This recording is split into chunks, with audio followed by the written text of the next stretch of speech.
Good afternoon, everyone. This is Roman Shersher, your #1 online resource for buying property. Today, the topic is going to be about the offer that you make. I want to make sure that you're never making low ball offers. People think, well, you know what? This house is listed at $500,000. I'm going to make an offer of $400,000, and we're going to meet at $450,000. The reality is, it doesn't work that way. What you end up doing by making a lowball offer is really turning off the seller. And even if you end up finding a place to meet in the middle, you're going to start the transaction off in a really bad place. We make a lot of offers. My team and I, we make, at our peak, we were making about 150 offers a month.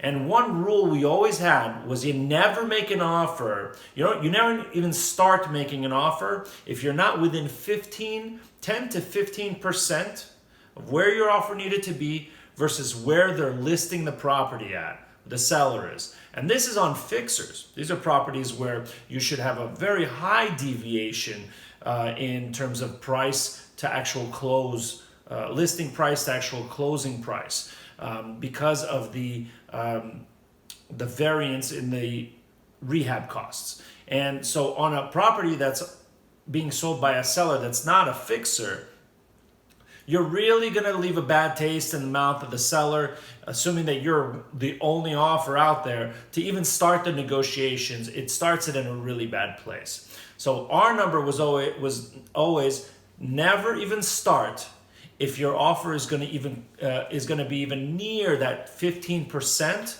of what the list price is. The list price is a guidance. It's really nothing more than an estimate of where the listing agent and the seller want to be at when they're closing the property, when they're closing on the property, when they're selling the property. A lot of techniques in these days with some agents, the smart ones, are to list the property 3 to 5% below the actual value they think they're going to get for it, to get excitement in the market, to get a lot of people to the property, to view it, to get a lot of people eyes in the door, get feet in the door, eyes on the property inside the house. And once you do, then you can maybe, you'll have a couple of people that get emotionally interested in the property, and that will drive an emotional driven sale, which may bid the price up. So a smart realtor will already start at 3 to 5% below list price, or what they think the list price should be. Now, if you're coming in and you're offering 15 or more percent even below that, then it's going to be such a non-starter that most likely you're not even going to get responded to at all. And if you do get responded to, it's going to be the way that, let's assume that I had a property I was selling and I'm listing that property at a certain price. Somebody comes in and lowballs me, sends in a really low offer. My counter offer is going to be a full price offer. I may even raise it to where I want it to be if I'm listing it 3 to 5% below. So you send me an offer, my house is being listed at $500,000. You're sending me an offer of $400,000. I'm going to send you a counter offer back at $495. Not really a reasonable exchange, because I felt that you've insulted me with such a low offer, or that this is going to be such a difficult transaction starting out, because who in their right mind would start a negotiation this low? So do not start with a lowball offer. Make it reasonable. Make it close to where you want to be. You want to leave a little room on the downside so that you have room to move up, fine.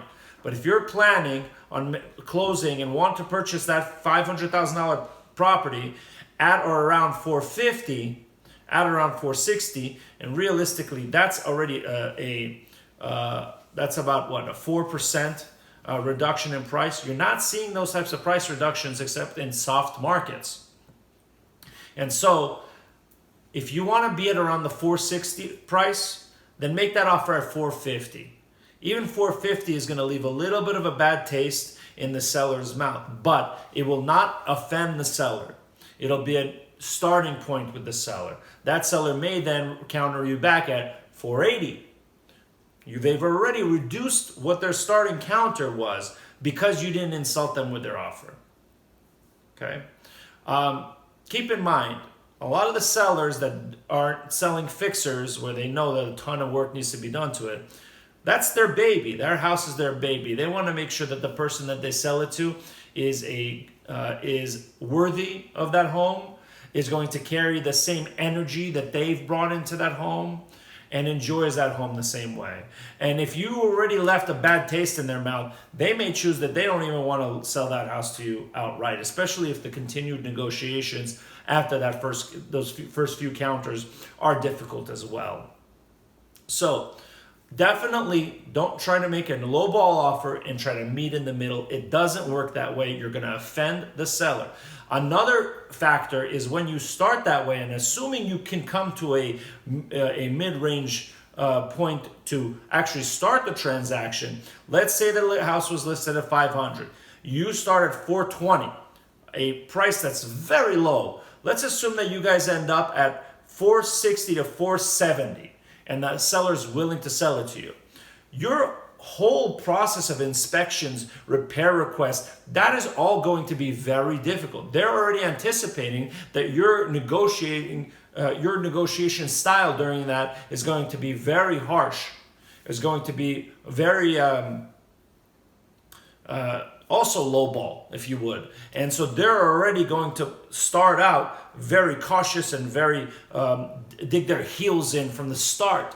It's not a very good negotiating standpoint. It's not a good place to start negotiating. Don't do it.